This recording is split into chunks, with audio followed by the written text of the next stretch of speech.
Welcome back to Art's Personal Space. We usually complain about something here. Alright.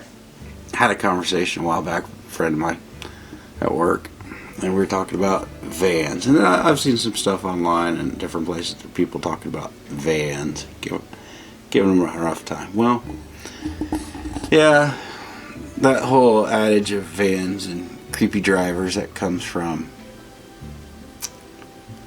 I don't know, probably the 70s, late 60s, 70s.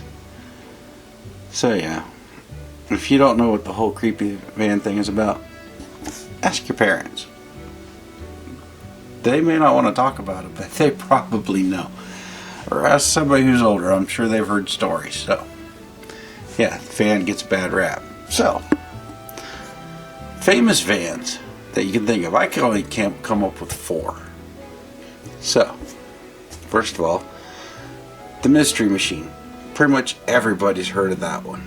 Okay, it's a cartoon, but still, it's a van. Number 2, A-Team. Black van with the red gray stripe up the side of it. That's famous.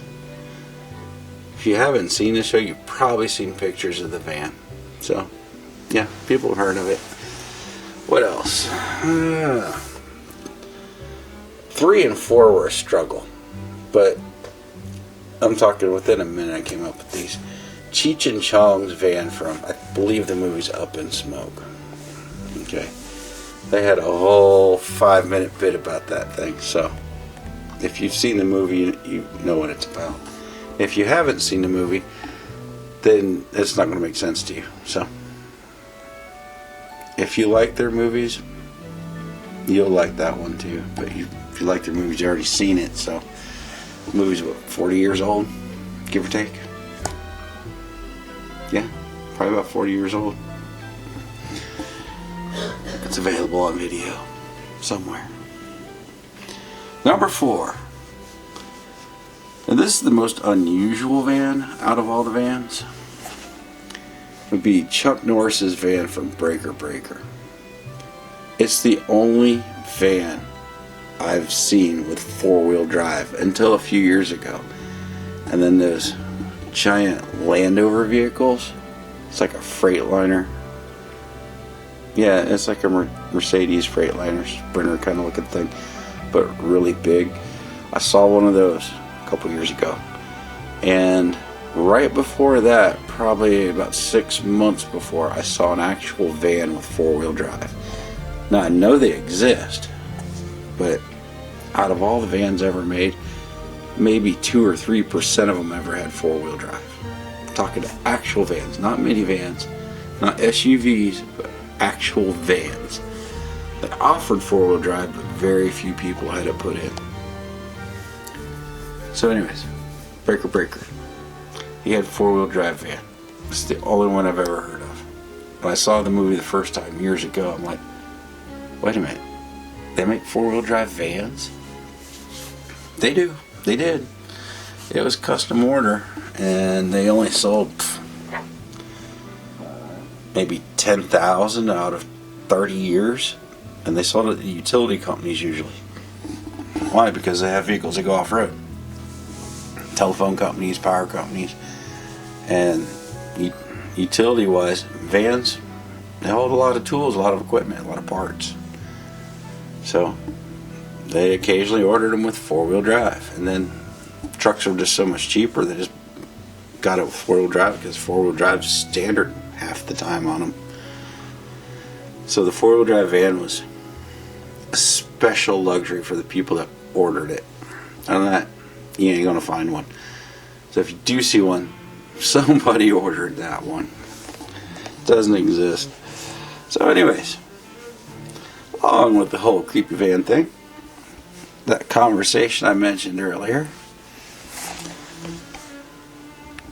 we started talking. It's like, you know, there's that whole creepy van thing. Back to the creepy van thing.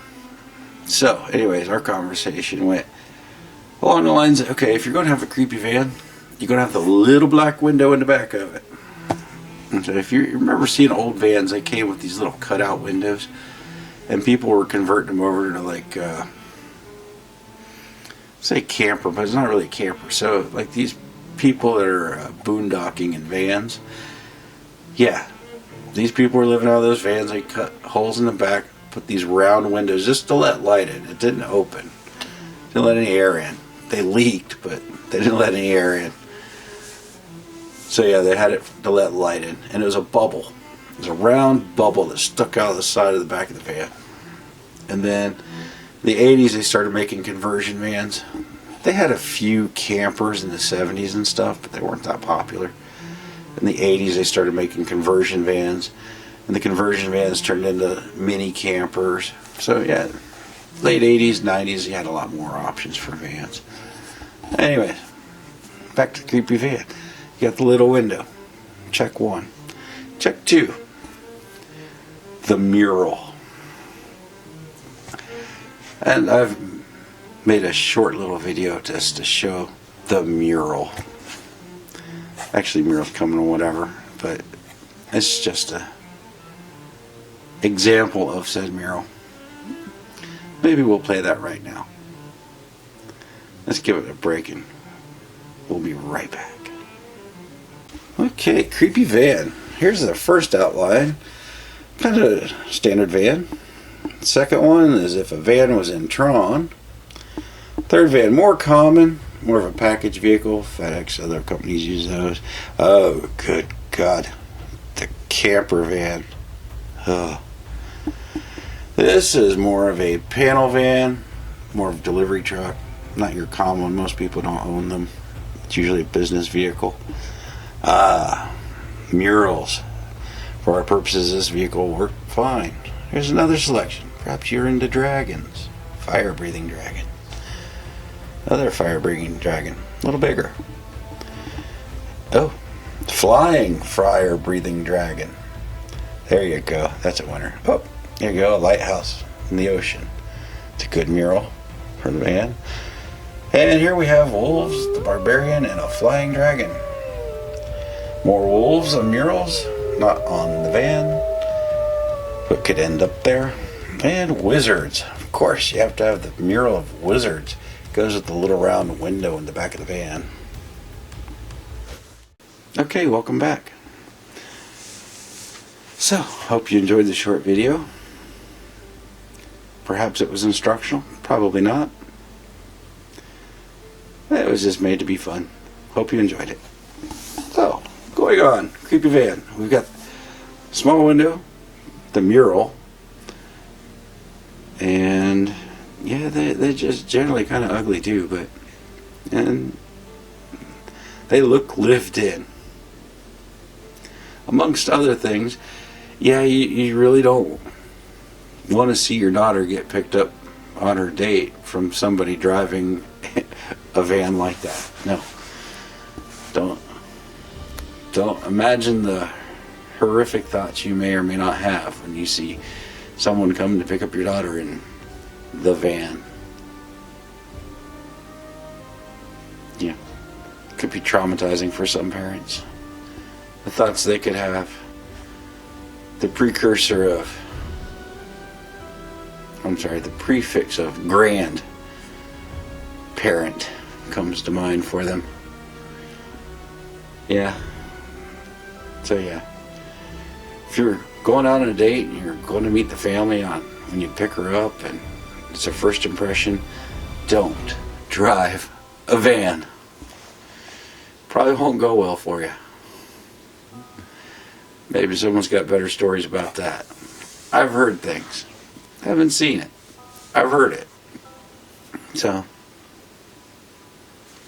there's probably something to it. What else?